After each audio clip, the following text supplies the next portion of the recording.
할렐루야. 오늘도 말씀을 깨닫는 지혜와 하나님의 평화가 우리 가운데 충만하시기를 간절히 바랍니다. 5월 하면 가장 먼저 떠오르는 게 뭐죠? 가정의 달이죠. 5월 5일은 어린이날, 5월 8일은 어버이날, 5월 21일은 부부의 날. 잘 알고 계시네요. 근데 여러분 5월 15일은 어떤 날인지 아세요? 네, 우리에게는 스승의 날로 익숙하지만 5월 15일은 전 세계 가정의 날입니다. 이 전 세계 가정의 날이 언제부터 시작됐냐면 1989년에 제44차 유엔 총회에서 변화하는 현 세계에서 가정에 대한 인식과 책임을 강조하기 위해서 1994년을 세계 가정의 해로 정하고 매년 5월 15일을 세계 가정의 날로 지켜오고 있습니다. 국가를 이루는 가장 최소의 기본 단위를 가정이라고 합니다. 그래서 흔히 가정이 무너지면 국가가 무너진다라고 표현을 하기도 해요. 요즘 우리나라의 가장 어려운 문제가 뭘까요? 여러 가지가 있겠지만 그 중에서도 가정의 붕괴가 아닐까 생각을 해봅니다. 갈수록 인구는 줄어가고 있고 또 시대의 어려움 속에서 비혼을 선언하는 세대가 증가하고 또 해마다 출산율은 계속해서 줄어들어 가고 있습니다. 참 안타까운 현실이죠. 그런데 이 가정은 국가를 이루는 가장 최소의 기본 단위이기 전에 하나님께서 우리에게 주신 축복의 통로입니다. 다시 말하면 하나님의 나라를 먼저 경험하고 맛보고 누릴 수 있는 것이 가정이라는 것이죠. 그래서 오늘은 어린이 주일이지만 가정에 초점을 맞춰서 말씀을 준비했습니다. 행복한 가정이 되려면 이 제목으로 함께 말씀을 나누실 때에 골로새서 가운데 하나님께서 우리에게 주시는 뜻을 발견하고 깨닫고 우리의 삶으로 이어나가서 행복한 가정을 이루어가는 우리 모두가 되시기를 간절히 바랍니다. 골로새서는 바울 사도가 로마 사회에서 예수님이 부활하신 주님이시요 모든 사람의 왕이다 라고 선포한 이유로 로마 감옥에 투옥되어 있을 때 골로새 교회에 보낸 편지입니다.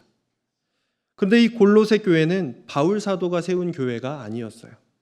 바울 사도의 복음을 전해 듣고 예수 그리스도를 믿게 된 골로새 출신의 에바브라라는 사람이 세운 교회였습니다. 이 에바브라가 바울 사도를 면회를 왔다가 골로새 교회에 관한 소식을 전해주게 됩니다. 그 내용을 간략하게 요약하면 지금 골로새 교회가 잘 성장하고 있지만 예수님으로부터 돌아서게 하려는 문화적인 압력에 시달리고 있다는 소식이었어요. 여기서 말하는 문화적인 압력은 크게 두 가지입니다. 첫 번째는 골로새 지역에 있던 신비주의적 다신론이에요. 이게 무슨 말이냐면 그 당시 골로새 지역에 살던 사람들은 로마와 그리스의 다양한 신들을 섬기던 사람들이에요. 그런 사람들이 예수님 또한 여러 신들 중에 하나라고 받아들였다라는 겁니다. 두 번째는 유대인 출신의 그리스도인들이 주장하던 율법의 전통을 지키는 거예요. 대표적인 것은 음식에 관한 법, 안식일에 관한 법, 할례를 받는 것들이 있죠. 그래서 예를 들어 그들이 이렇게 선포하는 거예요. 너희가 그리스도인이면 할례를 받아야 돼. 너희가 그리스도인이면 안식일에는 아무것도 해서는 안 돼. 너희가 그리스도인이면 돼지 같은 부정한 음식은 먹어서는 안 돼. 이런 것을 강조했다는 것이죠. 이 당시 골로새 지역은 많은 사람들이 모여 살던 도시 중에 하나였습니다.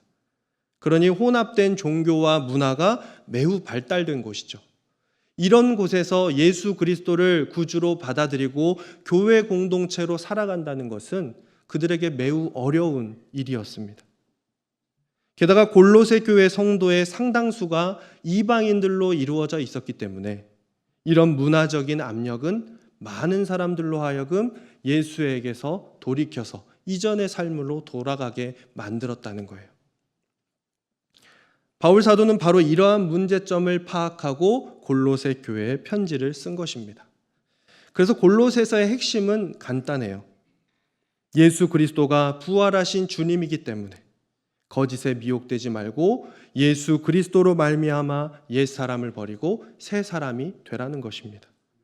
이러한 맥락에서 그리스도인의 가정에 대한 올바른 이해를 오늘 본문 말씀을 통해 우리에게 가르쳐주고 있습니다. 골로새서 3장 18절 말씀 우리 한번 같이 읽어보도록 하겠습니다. 아내들아 남편에게 복종하라. 이는 주 안에서 마땅하니라. 아멘. 혹시 이 말씀을 보실 때 여성분들은 거부감이 들지 않으십니까? 왜냐하면 남편에 대해 복종하라는 단어가 오늘을 살아가는 현 시대와는 맞지 않는 것처럼 느껴지거든요. 시대가 변하면서 생명 존중과 인권 존중이 발달하고 양성평등이 강조되면서 남존여비 사상이 점점 없어져 갑니다. 그러다 보니 이 복종이라는 말이 좀 불합리하게 느껴져요. 당시 로마 사회는 남성 중심의 가부장적 제도를 가진 사회였습니다. 그러다 보니 아내와 자녀들을 함부로 막대하는 일들이 많았고 왜곡된 성적 행동과 파괴적인 언행이 아무런 문제가 되지 않던 사회였다는 거예요. 이게 로마의 표준이었습니다. 그럼에도 불구하고 바울 사도는 왜 아내들아 남편에게 복종하라 이렇게 말씀하고 있을까요? 어차피 복종하지 않으면 살 수 없는 사회입니다. 그런데 굳이 왜 이런 말을 전하고 있을까? 우리가 본문의 말씀을 볼 때 집중해서 봐야 하는 것은 앞이 아니라 뒤에 있습니다. 주 안에서 마땅하니라. 아내는 남편에게 복종하는 것이 주님 안에서 마땅한 일이래요. 왜 그럴까요? 복종이라는 원어의 뜻을 보면 질서를 강조하는 의미가 담긴 단어입니다. 즉 무조건 시키는 것을 다 해야만 하는 그런 복종이 아니라 세워진 질서 속에서 그것을 존중하라는 의미가 담겨져 있는 단어예요. 그래서 골로새서 3장 18절 말씀을 표준세 번역으로 이렇게 번역합니다. 우리 함께 읽겠습니다. 아내가 되신 여러분 남편에게 순종하십시오. 이것이 주님 안에서 합당한 일입니다. 아멘. 개역개정에서는 복종이라고 번역했지만 표준세 번역에서는 순종이라고 번역합니다. 복종보다는 순종이 좀 더 올바른 번역이라 할 수 있습니다. 또한 그리스도인의 가정은 당시 로마 사회의 가정과 구별되어야 했어요. 이게 무슨 말이냐면 로마 사회에서의 가장은 누구일까요? 남편이자 아버지였습니다. 그러나 그리스도인 공동체 안에서 가정의 가장은 누구일까요? 부활하신 예수 그리스도입니다. 예수님이 그리스도인 가정의 가장이 되시고 주인이 되시기 때문에 세상의 가정과는 구별되어야 되고 달라야 된다는 거예요. 이게 중요합니다. 부활하신 예수 그리스도 안에 아내와 남편이 있습니다. 그러니 아내는 예수님 안에서 남편에게 자신을 책임지도록 하면서 그 권위에 순종하는 거예요. 하나님이 정하신 질서를 지켜가는 겁니다. 창세기 2장을 보시면 하나님께서 첫 사람 아담을 창조하셨어요. 그런데 하나님께서 아담이 혼자 있는 걸 보시고 마음이 좋지 않으신 거예요. 그래서 창세기 2장 18절에 사람이 혼자 사는 것이 좋지 아니하니 내가 그를 위하여 돕는 배필을 지으리라 이렇게 말씀하십니다. 그리고 하나님께서 첫사람 아담에게 여자를 만들어 주셨어요. 하나님께서 아담에게 돕는 배필로 여자를 만들어 주셨는데 이 돕는 배필이라고 하는 단어가 히브리어로 에제르 케네그도라는 단어입니다. 에제르는 돕다라는 뜻이에요. 근데 이 돕다라는 말이 단순히 옆에서 서포트하는 역할로 돕는 의미가 아니고 온전하게 채워주는 능력이라는 뜻을 가지고 있어요. 그리고 케네그도는 무슨 뜻이냐? 동등하게 마주보고 서 있는 이런 뜻이에요. 그래서 원어의 의미를 살려서 다시 한번 해석을 해본다면 돕는 배필은 동등한 존재로서 서로를 바라보며 도움을 주는 협력자라는 뜻입니다. 즉 하나님께서 남자에게 여자를 돕는 배필로 주셨다는 것은 남자가 여자보다 우월해서도 아니고 남자가 여자를 정복하고 군림하라는 의미도 아닙니다. 서로가 함께 마주 보면서 도움이 되고 선한 힘으로 이 세상을 하나님의 질서로 바꾸어 가라는 거예요. 이게 돕는 배필이라고 하는 단어의 원어적 의미입니다. 창세기 2장 23절에 아담이 하나님께서 만들어주신 여자를 보고 내 뼈 중에 뼈요 살 중에 살이다 이렇게 고백합니다. 하나님께서 첫사람 아담에게 주신 복이 뭘까요? 여자를 주셔서 서로가 함께 돕는 배필이 되어 가정을 이루고 하나님의 나라를 만들어가는 거예요.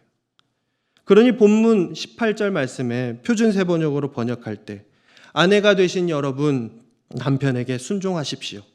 이것이 주님 안에서 합당한 일입니다. 이 말씀을 보실 때 여자가 남자에게만 하는 것처럼 보이지만 본래 의미는 여자가 남자에게, 아내가 남편에게, 남편이 아내에게 서로가 서로에게 동등한 돕는 배필로서 살아야 된다라는 걸 말씀하고 있습니다. 또 본문 19절에 남편들아 아내를 사랑하며 괴롭게 하지 말라 이렇게 말씀해요. 이게 무슨 말일까요? 이 당시 골로새 지역의 문제가 뭐라고 했습니까? 문화적인 압박이 있었다 그랬어요. 즉 신비주의적 다신론을 주장하던 사람들과 유대 전통, 율법을 강조하던 사람들이 말도 안 되는 생활 규범을 만들어서 그 규범을 누구에게 들이미느냐? 아내들에게 들이밀기 시작해요. 아내들을 속박하기 시작합니다. 괴롭게라고 하는 단어의 원어를 보면요. 쓰라리게 하다, 비참하게 만들다 이런 의미를 가지고 있습니다. 즉 아내를 쓰라리게 해서도 안 되고 비참하게 만들어서도 안 된다는 거예요. 여러분 비참하다는 말의 뜻이 무엇입니까? 더할 수 없이 슬프고 끔찍하다라는 뜻이에요.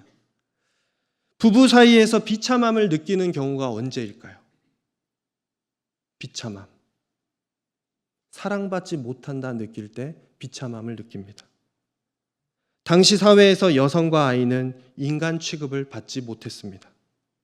그저 물건이자 성적 도구. 그러니 이런 시대에 남편에게 사랑받지 못한다는 것은 곧 죽음과도 같은 의미였어요. 시대는 다르지만 이와 유사한 아픔을 겪었던 한 여성이 성경에 기록되어 있습니다.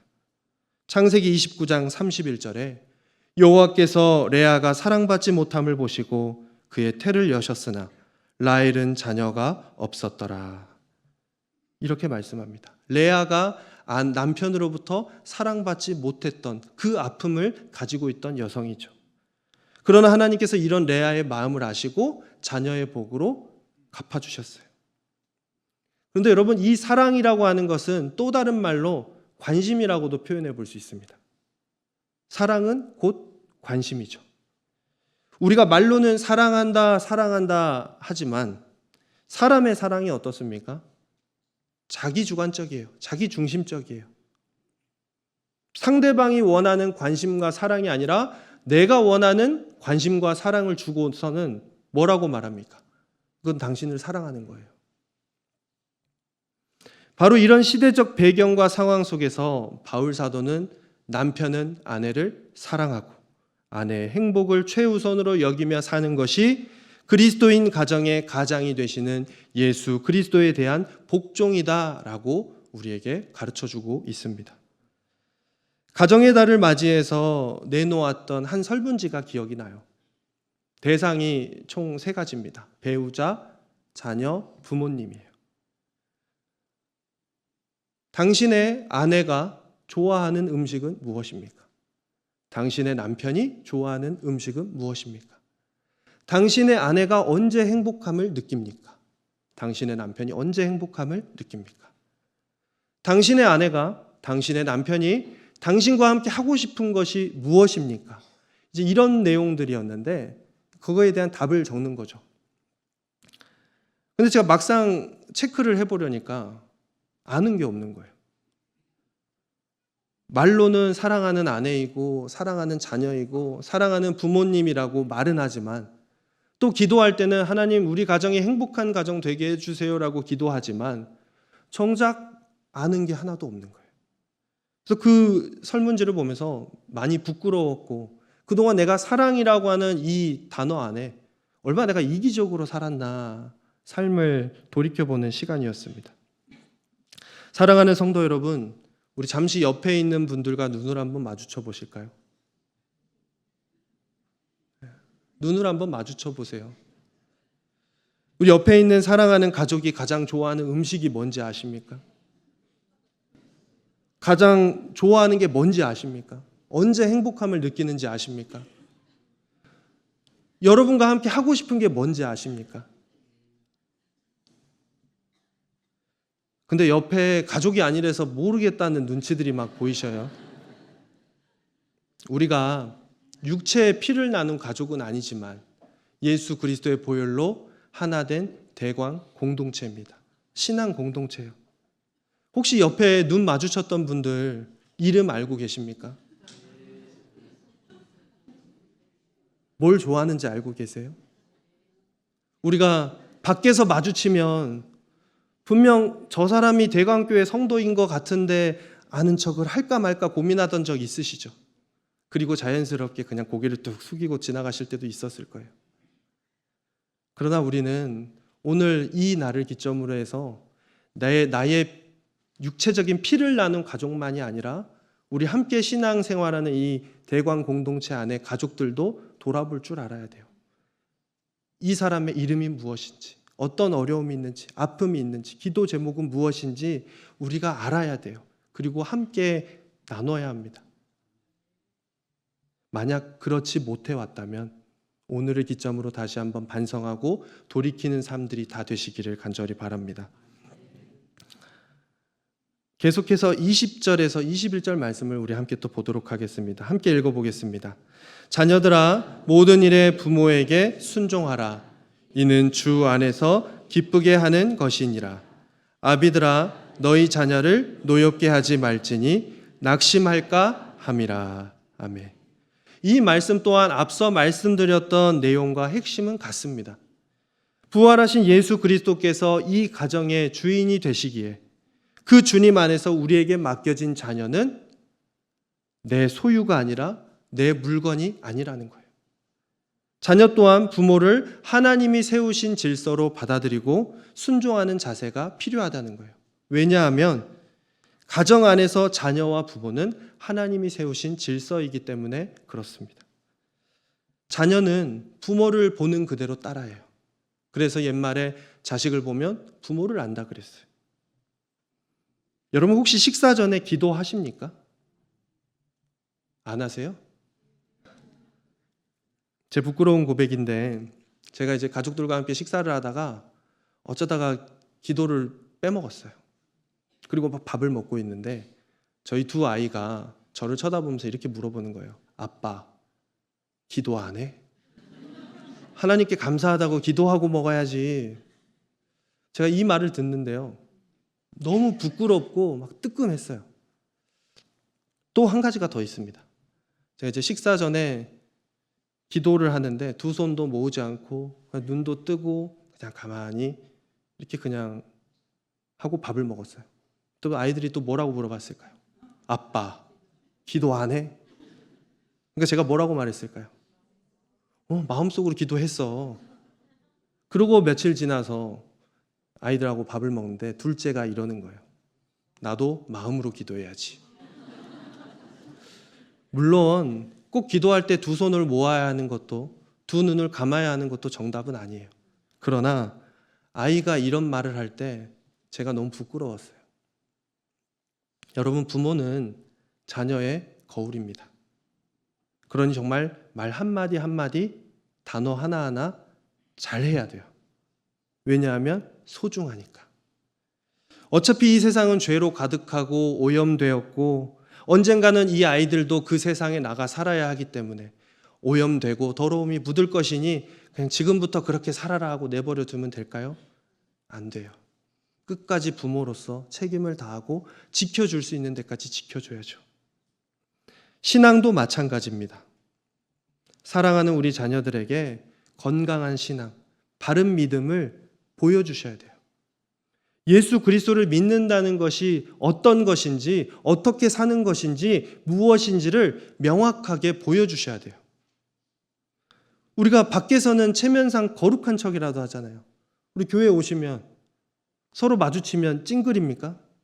아니요. 항상 늘 선한 미소를 띠죠. 안녕하세요. 근데 집에 가면 어떻게 될까요? 풀어져요. 저도 그렇습니다. 근데 그렇게 하면 안 되는 거예요.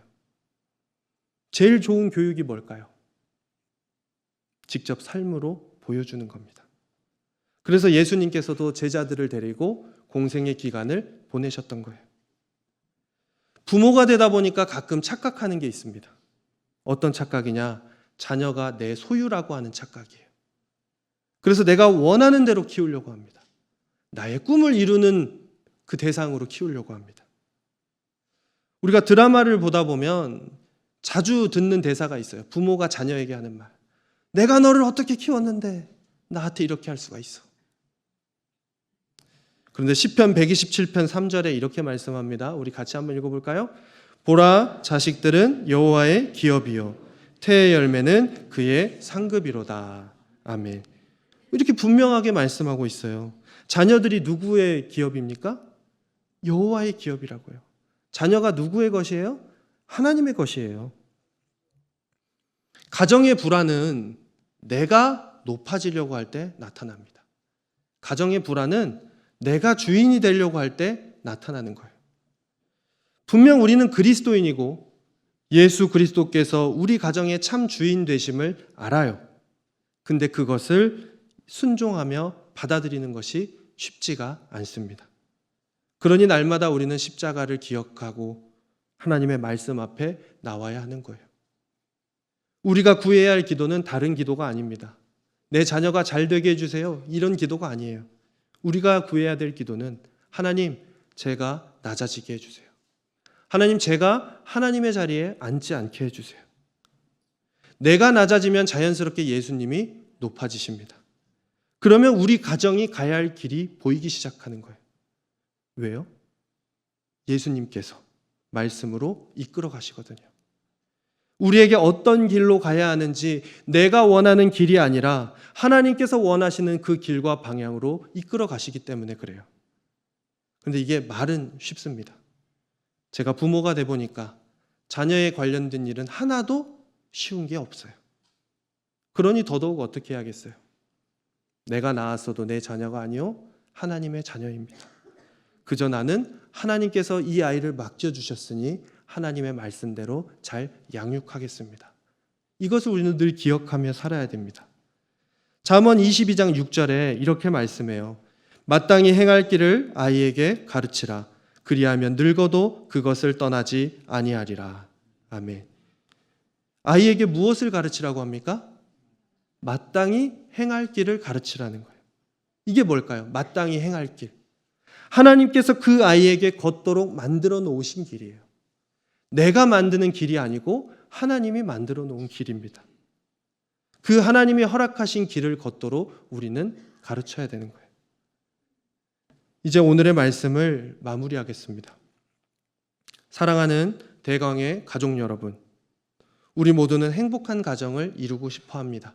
이 세상에 그 누가 행복함을 싫어하겠어요? 거부하겠습니까? 그런데 가족이라는 공동체 안에서 행복을 찾는 게 쉽지가 않아요. 나의 뜻대로 되는 것도 아니고 때로는 내가 기도를 안 해서 그럴까? 내가 하나님께 뭘 잘못해서 그럴까? 이런 생각이 들 때도 있어요.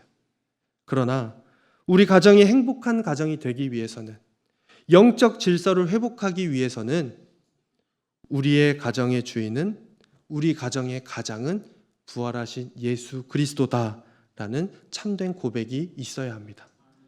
바로 그 고백에서부터 꼬여있고 엉켜있는 실타래가 차츰차츰 풀려가기 시작하는 거예요. 하나님께서 우리에게 주신 가정의 복을 누리고 하나님의 나라를 경험함으로써 서로가 서로에게 존중하고 배려하며 사랑으로 살기를 노력할 때 주님 안에서 행복한 가정이 시작되는 것입니다. 우리 모두 5월 가정의 달을 보내면서 주님 안에 하나 되는 귀한 가정들이 다 되시길 바랍니다.